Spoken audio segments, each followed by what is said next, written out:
Hi everybody, welcome to the Limit Breakdown, where we review and give our thoughts and opinions on everything in TV, movies, and entertainment. I'm your host, Sid. And I'm Migs. And today we're going to be going over the prequel of Game of Thrones, House of the Dragon, episodes 6 and 7. So stick around after our intro for a deep dive review.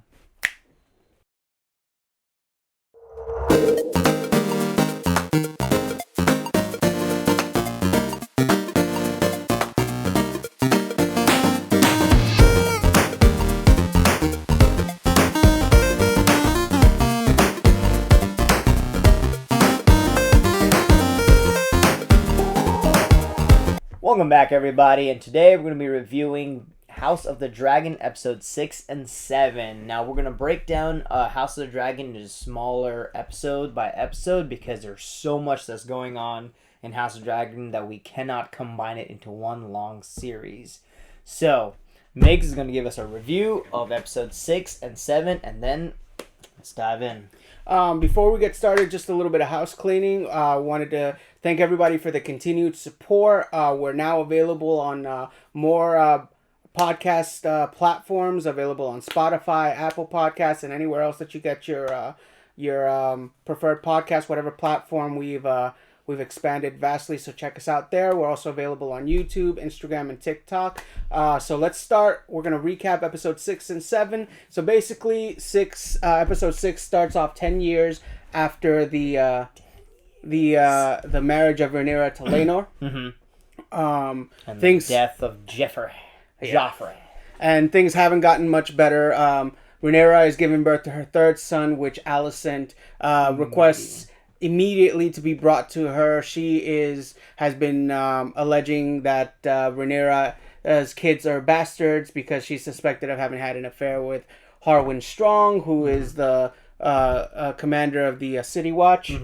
And none of the kids look like Laenor. They lack the traditional Valyrian white hair. So there's a lot of accusations. Things haven't gotten much better between them. Episode shifts over to Pentos, where Daemon and Laena have been married and have 2 kids. She's also pregnant, about to give birth, and in a similar scene to when King Viserys had to choose whether to save the baby, or allow both the baby and his wife to die. Daemon was put in the same position, but before he could make a choice, Laena took it upon herself to die a dragon rider's death. And She Dracarys herself. yes, she went up in front of her dragon Vhagar and commanded her to burn her alive. Episode 7 takes place right at Laena's funeral. Again, the battle lines just keep seemingly being divided even more and more. There's a lot of tension, a lot of drama going on.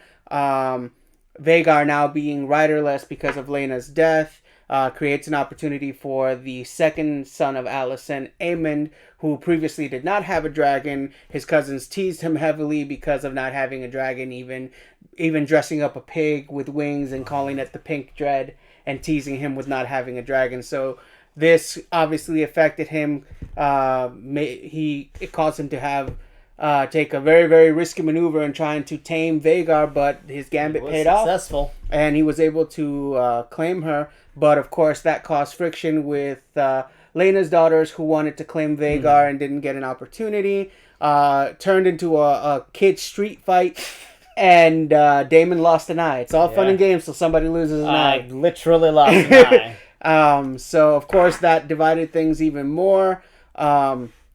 Tensions flared and eventually led Rhaenyra to the decision that she needed to find a stronger partner than Laenor.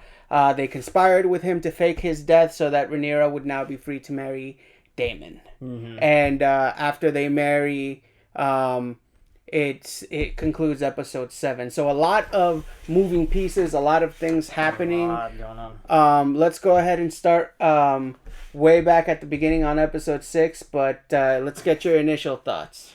So episode 6, Rhaenyra is giving birth. As soon as she gives birth, the queen's like, bring the baby here. I want to see it. I want to see the baby. I want to see the baby. Because this whole time, Alicent is just upset that Rhaena is not having Targaryen children. She's like, so she's like, I want to see the baby because see what called the hair is predominantly. Obviously, everyone's upset. Laenor's upset. Rhaenyra's upset. King is happy. I wanna add just a little piece here. How I thought it was very boss move of Rhaenyra to be like, you know what? I'm gonna bring her the baby. Like she just gave birth. They showed the scene of her still pushing out the afterbirth. Yeah. And she's literally dragging, like dripping blood. Yeah. And she makes the walk up the steps to Alicent to present the baby. Yeah. And then of course Alicent wants to be like, oh Rhaenyra, what are you doing? Get her a pillow. How Viserys is still alive, I have no idea. That man lost an arm. He looks like death. What? I have no idea how that man is still alive. But he's alive. I guess long live the king. He's very happy. And then he says to Laenor, he's like, oh, the baby has your nose. And Laenor's like, right. To which Alicent stabs back and is like, oh, maybe the next one will look like you a little more. Yeah, no. Yeah, spice. Oh, man, spice. Just, I keep harking back to Alicent's chief gripe being just pettiness and jealousy. Because I think she's just mad that Rhaenyra got to have a hot girl summer and not really have to adhere to all of the things that Alicent had to, and she was honor bound to to do with the king and provide babies and heirs, and Rhaenyra's been able to basically do what she wants and still get the throne at the end. Yeah, and so that and right, well, a part of her frustration too, I think, goes on to and it's not unwarranted, is that there are going to be accusations of the children being bastards, and that is something that is going to cause strife within the realm. But it's kind of one of those things, like if you look at the situation with Joffrey, right, like he was also a bastard, but his claims weren't questioned and they shut that shit down. Well, that's because Lannisters are no, but I mean, that's what I'm saying. Like, her main justification for her actions is that it's going to cause the realm to be divided. But what she's doing is causing the realm to be divided. Yeah, I actually, you're right. I didn't think about it that way. Your fear to do something causes the thing that you fear. I want to talk a little bit. Lesson. All right. I want to talk about a little bit about the dynamics of the kids, because I think it's very interesting how they're showing the scene of the kids talking to their individual dragons. I think Jacaerys is his dragon is Vermax, and they were the dragon keepers were showing him how to command Vermax and whatnot, and that's when they started teasing Aemon about not having a dragon. And an interesting thing with Targaryens in particular is that sometimes the dragons that they're given at birth, because every Targaryen is given a dragon egg to put in the crib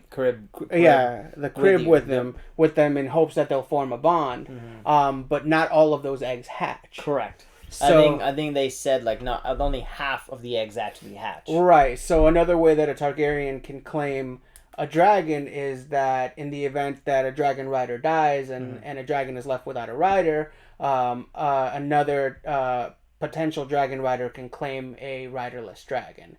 If the dragon if the dragon accepts it. Yeah. Famously, Viserys actually was the last known rider of Balerion the Black Dread, which was Aegon the Conqueror's dragon. So that was pretty cool. But they're teasing Aemon about not having a dragon. They bring out the pig, call it the Pink Dread. But even though that's the bullying, but they don't seem to have such an adversarial relationship. Like they seem like cousins. I'd mess with my cousins. Yeah. Like that. What's funny is now that you throughout so it's not even episode 6, even episode 7. They had this dynamic where the children to me have a better grasp on what's going on, but it's like their parents are speaking through them. So especially the scene where Aegon is on the balcony, relieving himself. Yeah, you know, and then Alicent, I was about to say it. Alicent is like, you know, he's like, one day Renee's gonna be a queen, and then you're gonna have to be challenging the throne. He's like, I don't care. Like, so what? She's like, you don't understand. And to me, and I'm like, no, he makes sense. Like, and yeah, no, right? his basic position is she's like, you know, if Rhaenyra ascends to the throne, you're gonna be the biggest challenge to her reign. Yeah. So he goes, okay, so I won't challenge her. Yeah. And then he's like, and problem solved. Yeah. Like, as long as I get to live a lavish lifestyle, which he still get to live, it doesn't matter. I think it's an interesting contradiction too, because it goes into the effects of gender roles too, because Rhaenyra and Alicent's major gripe with each other is how Rhaenyra is not adhering to her duty or doing the things that's expected to her. Meanwhile, Aegon at this point is known to be a notorious drunk. He's drunk all the time, like belligerent, does what he wants. I don't know if you caught it, but like he's always making passes at the servant girls. And this isn't in the show, but in the books, there's even rumors of him at this point having already fathered a couple of bastards. And so it's just a complete, you know, contradiction. Like, she's holding Alicent to this Alicent is holding Rhaenyra to this moral high ground, and her son, who she's trying to replace Rhaenyra with, is beating off out the window. Yeah, I find that funny. Another parallel that I found was funny was episode 7 right after the funeral, where they're all in that little area, and what's the Lord of Valyrian, his name? Corlys Velaryon. Corlys. The older one, right? Yeah, and he's talking to one of Rhaenyra's kids, and she's like, hey, you're going to be master of Driftmark one day, you know, all this. Talking to Luke. Yeah, and then he's like, why would I want to? Everyone's just going to die. And you're like... Yeah, no, he mentioned, he's like, you know, one day this is all going to be yours. And everything the light touches. Right. And he's just like... He's like, you know, I don't... In classic Jon Snow, I don't want it. I don't want it. So, I found the fact that the kids are more concerned and, like, more down to earth about being more practical. Yeah, well, you know, he like you said, it was one of those light bulb moments. He goes, well, if I'm Lord of Driftmark, that means everybody else is dead. Yeah. It's like, so... Yeah. So let's pull back to episode 6, the rest of what's going on. So, on the other side of the waters, Daemon and Laena are staying at... Pentos. Pentos. And the Lord of Pentos is like, yo, you can just be a permanent guest here and do what you want. Just have our back and have the dragons. And so after the war after the war that Daemon fought with the crab feeder guy. Yeah. You know, after the military left, it kind of devolved itself into a bunch of like pirates, and now it's back again into like a lawless state. So the guys at Pentos were basically like, hey, you know, between you guys have to be dragons. Like, if you guys stayed here permanently, nobody's gonna mess with us because y'all have to be dragons. Yeah. So and meanwhile, Laena, and in this, I thought this was interesting because, like, you know, Daemon had been portrayed as such a power-hungry character that was going to do anything and everything to take the crown for himself. And then it just seems like he found whatever he found with Laena and was just like, you know what, let's just leave it all behind. And they did. For 10 years, they've been living in Pentos. They had children, and although, like, Daemon doesn't seem fulfilled, I did get the impression that he cares for his family. Yeah. Oh no. He 100% cares. He's a butt, but I 100% think he cares for his family. And then the line that he said to her, he's like, I don't care for the throne. I don't care for politics. The politics are theirs. They aren't ours. We provide them our dragons. They provide us gold, and we do whatever the hell we want. Yeah. And then he's like, this is perfect. Yeah. Why would I want anything more? Now, I do agree with you. There's nothing challenging because, you know, Daemon is he wants challenges. He wants this. There's nothing exciting going on. Yeah. So, I think that part was very, very interesting on his dynamic. I also thought, with Lena's complications with the birth, and comparing that with Viserys' situation and how Daemon, made the quip about air for a day, and now having to suffer something similar himself, and then watching Lena be burned alive by her dragon right in front of him, in rather than putting herself, because basically it was one of those things where I think the show was showing a character taking agency into themselves. Like Lena didn't want to go out the same way that the queen had gone out, and rather than letting Daemon or any other person make a decision for her, she went and made the decision for herself. I loved how they allowed Vhagar to emote. Yeah, oh my god. When she said Dracarys, like, I think 5 or 6 times, Yeah. he's like, are you kidding me? Like, the dragon himself is like, are you kidding me? Nah, and he's like, no. Yeah. He's like, are you sure? Are you sure? And then her last cry, she's like, bro, it's just Dracarys, bro. Yeah. And then he's like, reluctantly, he does it. I'm like, ugh. They definitely drove that point home, that the dragon was felt the pain. Yeah, he felt the pain, and there was a connection. Of course, there's always been the aspect that the dragons have an emotional connection with their riders. Yeah, I think you can actually feel that in episode 7 when the funeral and everything is happening. You can hear Vhagar like crying and flying over. You can, and like everybody can hear. That's how Aegon was able to find him. Aemond. Mm-hmm. They're all the same. Was able to find him. You can hear the dragon crying. So let's get into the deviancy of what makes Game of Thrones and House of Dragons. So what it is. So episode 7 obviously kicks off with the funeral of Lena. Everybody comes back to Driftmark. Yeah. And man, when I tell you, like, there's so many storylines going on in that one funeral scene, and it was just weaved so intricately. It was very well done. So that scene, to explain it, we have to go back to episode 6 when what's the stronghold?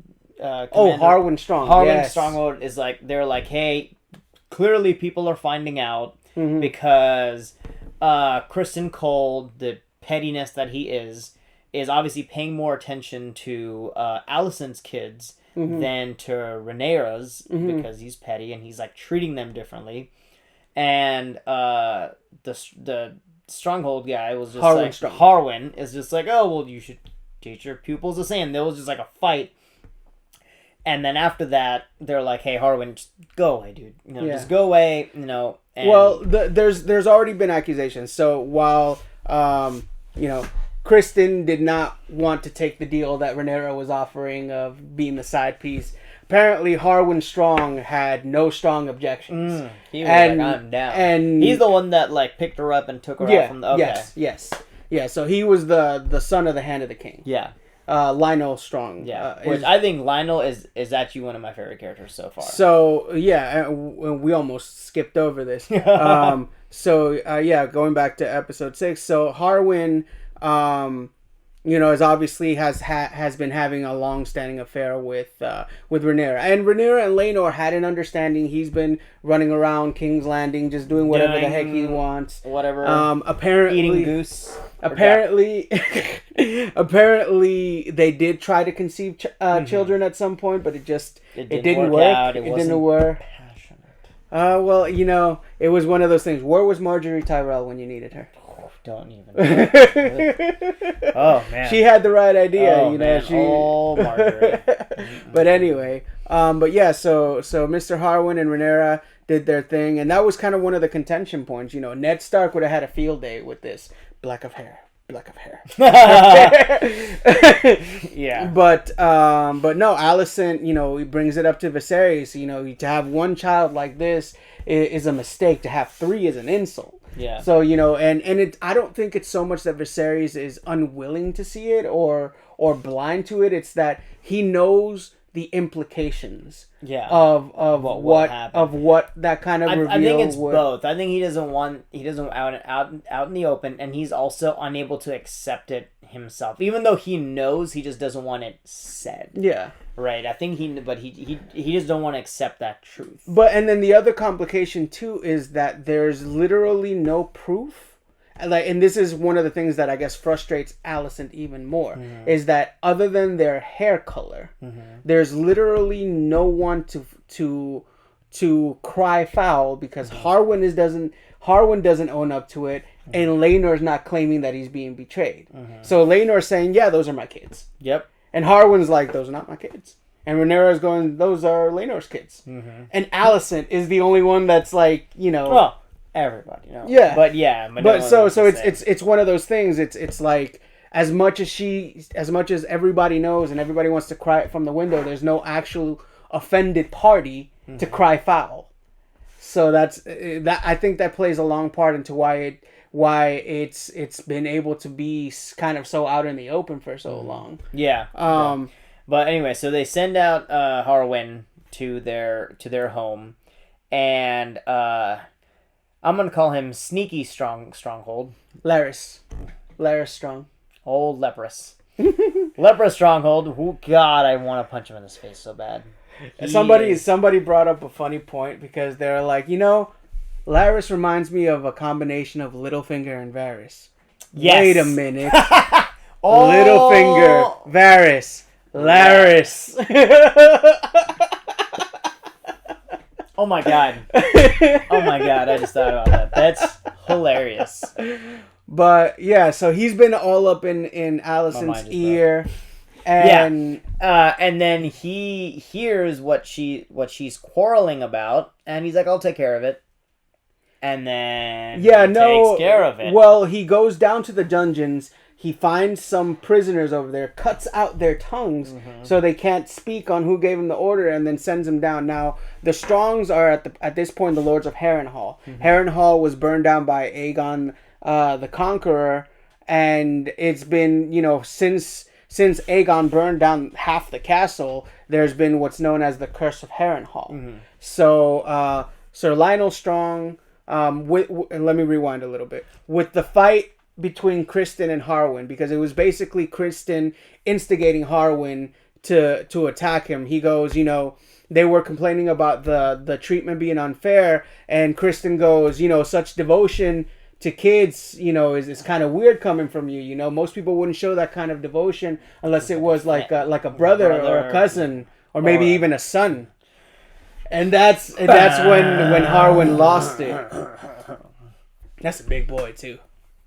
But yeah, so they send him off. So yeah, so Lionel tries to be. He's the best hand of the king I that think I've ever seen. Hand. I think the he's best hand of the king that I've ever seen. Yeah. But he comes up to Viserys and Alicent, of course, trying to get it on record. She's trying to get it on paper. She's like, so why are you? What why is are this you, gloom about? You say what are you trying to renounce for? What is it exactly that you think is happening? And Viserys is just like, yo, shut up. And so he's like, let me at least take him back to Harrenhal so he can be the Lord of Harrenhal, and I'll be back. So then Larys is scheming, cuts out the tongues of those guys, and there's a fire. And both Harwin and Lionel Strong die in a fire in Harrenhal, and everybody just chalks it up to the curse of Harrenhal. And then of course Larys comes back to Alicent and tells her what he did. Well, he implies. Yeah. He implies, and she's like, no, that's not what I wanted. No. He's like, well, you said you wanted your dad to come back and be Hand of the King. In which episode 7? Yeah. Old Otto's back, being the Hand of the King. My God. The one thing I will say is that the amount of involvement that Varys seems to be having with the daily goings on seems to be less and less. I think it was highlighted more by the interactions during the small council. And at one point, Rhaenyra and this is one of the things that kind of illustrates to me that Alicent's entire argument is BS. Yeah. Is because her basis is she's afraid of what Rhaenyra is going to do to her family should she ascend the throne. Like she's fearing for her kids' lives, right? In the small council, Rhaenyra stands up and says, "Hey, I know that there's been strife between our family. Yep. Let's go ahead and put all of that aside, and why don't we wed Jacaerys to your daughter Helena and join our families and be one and be one." And she kind of just snickers about it. She goes, "Oh, we'll think about it." And of course, Viserys is thrilled by the idea. He's just like, "Oh my god!" He just wants everybody to get along. And they're walking out of the room. And, you know, he's like, "Oh, you know, what a great proposal." And she's like, "Well, you can approve it over my dead body," basically. Yeah. So it's like, you know, if she was truly afraid for the lives of her family, Hetty McGree. If she was truly afraid for the lives of her family, like having them two marry would have basically secured, you know. Yeah.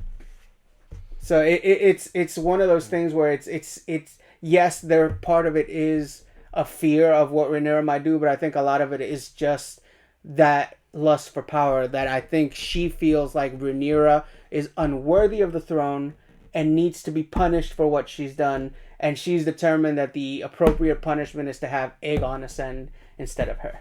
Mm-hmm. Yeah. So that brings me back to beginning of episode 7, or middle of episode 7, when everyone's gathered in that court, and so much is going on. So now Otto is Hand of the King. Larys is snickering because now he's Lord of Harrenhal. Yeah, Harrenhal. Yeah, because it was his brother and his father that he killed. Rhaena is telling her children to, you know, comfort the cousins. Yeah. Aegon is getting hammered. I think technically they're his aunts. They're aunts. They are her mom's uncle's kids. You're right. They are their aunts. Yeah. Yeah. Whatever. Aegon is getting hammered. And that's how I'm my own grandpa. Yeah. You know, and it's just, there's that huge dynamic that everything is going on there. The conversation between Daemon and Viserys, he's like, "Yo, come back." He's like, "No, there's nothing there that I want from you. Yeah. I don't want you anymore." Yeah. So I think that dynamic is crazy. And poor Viserys, man, he just wants to please everybody. He just wants to make everybody happy. I don't think he is a good king. I think he is a peacemaker, which is, I don't think he's a bad king, don't get me wrong. I don't think he's a good king. I think he's a good peacemaker, good, you know, general, just existing, but I don't think he's a good king per se. He's not very adamant. He wasn't strong in the areas that he should have been strong. Yeah, I agree. Now, following that, you know, I don't know if you picked up on this, but at the very beginning of episode 7, when they're basically reading Laena her last rites, and there's and her, I guess her uncle Corlys's brother is speaking in High Valyrian as they're about to do the burial at sea. Yeah. And he talks about you know, true bloodlines and all that, and Daemon snickers. Yeah, I was like, did I catch that right? Yeah, and so, you know, because he's basically calling out Rhaenyra for her sons not really being Valerians, and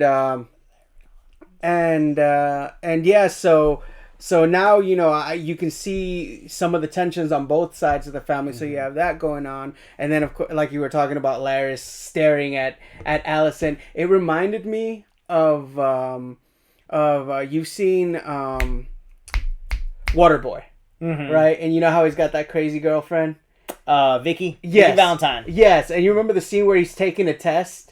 And like one of the teachers says something to him, and then he looks over at the window, and Vicky's there with a sign that says "Want me to kill him?"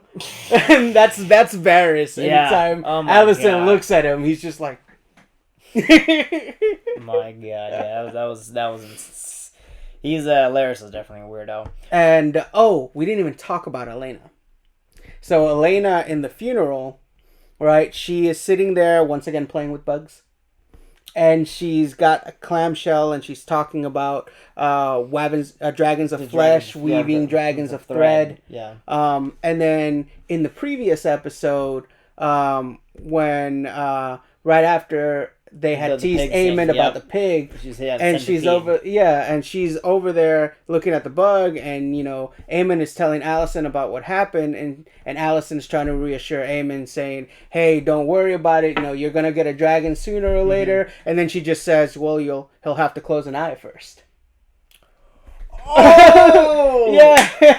Oh my god! So it just hit me. So like it just hit the me. things that she says like seem like they're not. She seems like a first of all, she reminded me of Luna Lovegood from Harry Potter. Yeah. Secondly, she seems like a Bran. Yeah, Bran Stark. Well, in the book, she's a dragon seer, but they're making it a little bit more obscure here, like an oracle type thing. Yeah, but obviously the dragon flesh and dragon thread. So I think means it's going to be something that happens. Well, I think it referred to Rhaenyra and Daemon getting married. Anyway, maybe. But going back to the so after the burial at sea, and then I thought it was interesting, Laenor just, I guess, obviously he's going to be devastated by the loss of his sister, but he's sitting there in the water, and Corlys goes up to Laenor's paramour, if you will, and goes, like, "Get your patron. Collect your patron." I was like, ooh, in public, and his brother's like, "Yo, brother, chill, bro, chill." And it was really an amusing thing, because after the scene with all the kids, and then you know what that scene reminded me of? So right after the kids had their fight, and everyone's in that court or in the hallway, and they're like, this person, yeah, this is what I want justice for. Game of Thrones, the first few episodes, when Joffrey and Arya got into that spit. Yeah, and then they have and then they're like, "Well, your wolves attacked me," and they're like, yeah, like, "I need justice." Yeah. And Cersei's like, "I need justice." Yeah. Do something. Yeah. That parallel. Yeah, it reminded me of that same. And the same thing energy. when they're like, "Okay, say sorry, whatever, this happened, cool, end of story." And then Cersei's like, "No, I want justice. One of the dogs have to die." Yeah. Same thing. King was like, "End of story. I'm walking away." Yeah. And then Alicent was like, "No, I want justice." Yeah. And then she takes out the dagger. Oh yeah. That parallel was, to me, I don't know if they meant it. But. Before we get to that scene, so Aemon going for Vhagar. Honestly, it was like they shot that so beautifully. It was so... Nope, disagree. What? Disagree. Not the...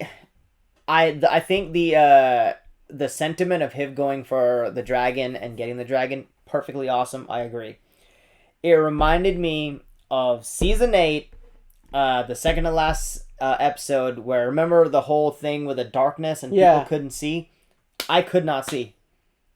Have you adjusted the settings on your TV? Bro, I'm telling you, I had to brighten it up. It's been a common complaint, but I had to brighten it up all the way, and I was like, I understand that it's dark and there's not supposed to be light, blah blah blah. But at first I didn't know who it was. I was like, what's going on? I thought it was he saw Rhaenyra and Daemon together. I thought that's what's going on. Oh yeah, and then as he's going into further into the hills and towards the dragon, I was like, I can't see.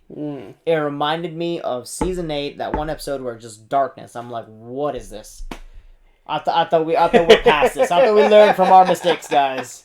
I thought we learned. I don't know. Maybe I had good settings on my TV, but I had to turn up. I had to turn up my laptop so I can. Now, once I turned it up all the way, then I could see. But on a normal setting. Well, I also watched it on my TV in the living room, so I had the lights off, and so anyway. What do you guys think? But anyway, after that, the sentiment of the scene, like. Vhagar had the fishnet threads all along her body, that made it easier for her to be climbed upon. Which at this point, Vhagar is the biggest dragon that's living. They have. She's bigger than Drogon at this point. And And the only one that was bigger was Balerion. But she's the oldest and biggest dragon, so he's climbing. I like that it wasn't one of those things where it was like easy. Like it looked like it was hard. There were a couple of times where it almost seemed like he was about to fall to his He was death. holding on to his dear life because he was upside down like this, more and or it less. looked absolutely terrifying. It wasn't until almost the very end, after like she saw that she wasn't gonna be able to shake him off, that he finally settled into the saddle and actually started to look like he was having. But dude, like I would have needed my brown pants. Like I would have. Yeah, pissed it all was over myself. insane.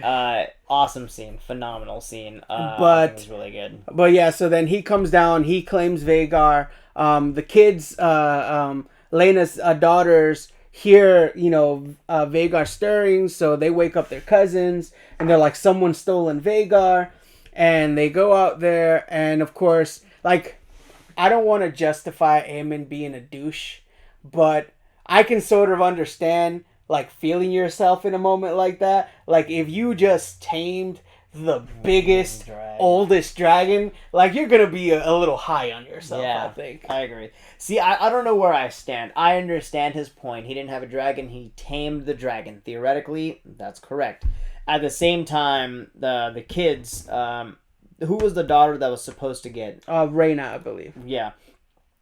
It was her mom's dragon. Yeah. Give her like a day, and then she was supposed to inherit that dragon. So I don't know which side I'm on right now, at least as far as that goes. Yeah, I mean it's kind of one of those situations where I guess the right thing to do would have been to give her the opportunity to claim Vhagar, and if Vhagar rejected her, then make the attempt to claim. But I mean, at the same time, it's also one of those like Vhagar. It wasn't a guarantee that Vhagar was going to accept him. Yeah. So he could have very easily died. Yeah. So it's one of those situations, but the fight gets ugly. It was a street fight. It was 4-on-1. It was 4-on-1, and he wrecked them. But he's like what 12, and then the rest of them, other than the girls, and chivalry was clearly not a problem for him because he socked his cousins, the girls, he just like boom right in the face. He went straight. He's like. Yeah. Pooh! He did not care. Problem. And then he picked up a rock. I was like, God. I thought one of them was going to die. I thought he was going to kill. But Jace coming out with the knife. With the knife. The dagger. Or was it Luke? I can't remember who stabbed him. It was the. It was the second. One. Was it the older one? I thought it was the older one. Okay, so it might have been Jace. Because the younger one got the broken nose. Yeah, that's what it was. So it was Jace. Yeah, Jace. Yeah. Took off an eye. Yeah. And then unfolds the craziest scene. I will have to say, at the end of the next scene, I thought it was such a boss line when Aemon looks at his mom and goes, "Don't mourn me, Mom. I may have lost an eye, but I gained a dragon." Yeah, that was. Oh, I was like, that's cold. So far, even though the kids are annoying. The kids actually have been pretty solid. Yeah, Aemon, the kid playing Aemon. I am excited to see what else he does going forward because he did a phenomenal job. Yeah, he's been really good. And actually, these are the only 2 episodes we're getting with these kids. There's going to be another time jump for episode 8, and it's going to be older actors because it's going to be, I believe, it's going to be another 10-year time jump. Yeah. God, man. But the next time jump is going to take us to 29 AC, which is the start of the Dance of the Dragons. But yeah, no. So Aemon gets his eye stabbed. Alicent is demanding an eye for an eye, literally. And Viserys is sitting there, and then of course everything gets started. They're like, well, what happened? And it's like, well, he stole my mother's dragons. He called us a bastard. Da-da-da. And then of course Viserys is like, How did you hear this? How did you hear this? And then Aemon is just like, Aegon told us. Even though he was looking dead at his mom. Yeah. He's like, Aegon. And Aegon's like, bro. And he's, again, the kid, he's like, dude, everybody knows. He's like, it's not me spreading it per se, it's just everybody knows. Like, look at him. Yeah. Oh my god, and then the king couldn't do anything. He's like, nobody talk about it. Well, yeah, no, he made a royal decree. He said anybody that brings it up will have their tongues cut out. Yep. So that scene extremely... Which is really just going to cause the Barbra Streisand effect, which is it's going to spread it even more. Yeah. Yeah. Right after that, they all leave. Well, the Hand has a conversation with his Allison, be like, yo, you're making it worse. Like he's like, I understand. He's like, I understand why you did it. I've never seen you like that, but I'm kind of proud. He's like, now that I know that I have it in you, and you know that this is going to be ugly. This is going to be ugly. Yeah. Right after that, all the royal family goes back to King's Landing, and Rhaena gives Daemon an ultimatum.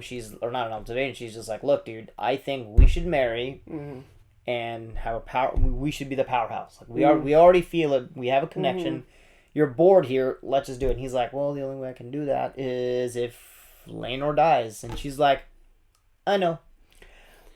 I thought they were gonna straight up kill him. Yeah, during the first parts of that sequence, I was sitting there with my jaw open. I'm like, no. Yeah, I thought they were straight up gonna kill him. Side note, I love that Daemon has a crime hoodie.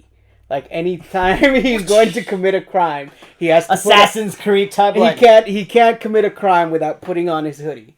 His crime hoodie has to be on. God dang, that thing was hilarious. And then out of all the people, he goes to, I don't know his name, but Laenor's paramour. And he's like, yo, I need you to do this thing. Now, in my mind, I thought he was going to be like, I just wanted you to straight up kill him. Yeah. I thought that's what's going to happen. And something was going to happen. But they had a fight in the public eye. Laenor was put into a fire, burnt to his crisp, and he gone. Yeah, and sailed away. Away. The only thing... Shaved his head. Yeah, shaved his head. So no one recognizes... That notorious Balerion hair. Valerion. But, yeah, no, I was completely convinced that they were actually killing him for half a second, and I was just like, no. I was like, that's fucked up. That's so messed up. Sorry. That's so messed up. Like, I can't believe they're doing that. And then I was like, oh, God. And then afterwards, I'm looking back on it, and I'm like, well, they did still have to murder someone. Yeah. Like, someone did get murdered. Just nobody of importance, I guess. Oh, man, so I redacted my statement that I said in the previous episode. Game of Thrones, prequel Game of Thrones. House of Dragon has now got me hooked. Yeah. Same thing happened with me when I first started watching Game of Thrones. I didn't like it, and then I was like, I finished season 1, and as soon as I finished season 1 of Game of Thrones, I'm like, I'm hooked. Yeah. Same thing has happened to this. I wasn't really interested, but now it's like I'm getting there, so I'm definitely hooked. Any final thoughts? I mean, there's just so much to cover.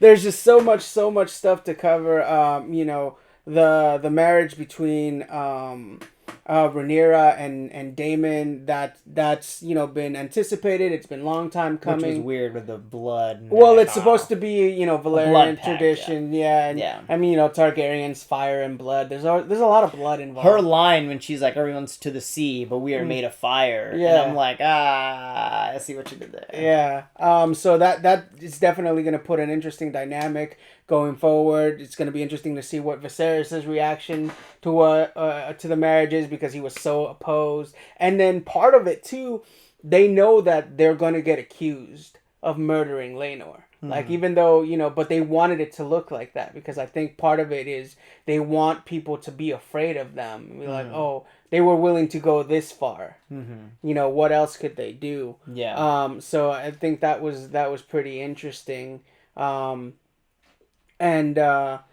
just all of the dynamics that are being set up, the lines that are being drawn with the kids, it feels like all of this is so unnecessary because the kids, from all intents and purposes, looks like they might not have all been best friends, but they would have gotten along. Yeah, I think they would just let them do their thing. Like what Sarah said, like kids are just being kids. Yeah. Right, and Allison just keeps pushing, saying, no, it's Rhaenyra's kids that are bad. But, Otto Hightower also proved that he's still just very much like, my boy's gonna sit on the throne, and we gonna do what we gotta do. I don't like Otto. Not a fan of Otto. Yeah, I legitimately got mad when he kicked Aegon when he was drunk on the balcony. Oh yeah, I didn't know what was going on. He's like, get on. I was like, God dang. I was like, Aegon just wants to be the second son fuckboy and party. He's like, she can have the throne. I'm gonna get drunk and bang a bunch of maids. And they all want to throw unwanted responsibility on him. Yeah, it's I find it hilarious. The kids are like, dude, I don't care. Like, but yeah, so finally breaking down.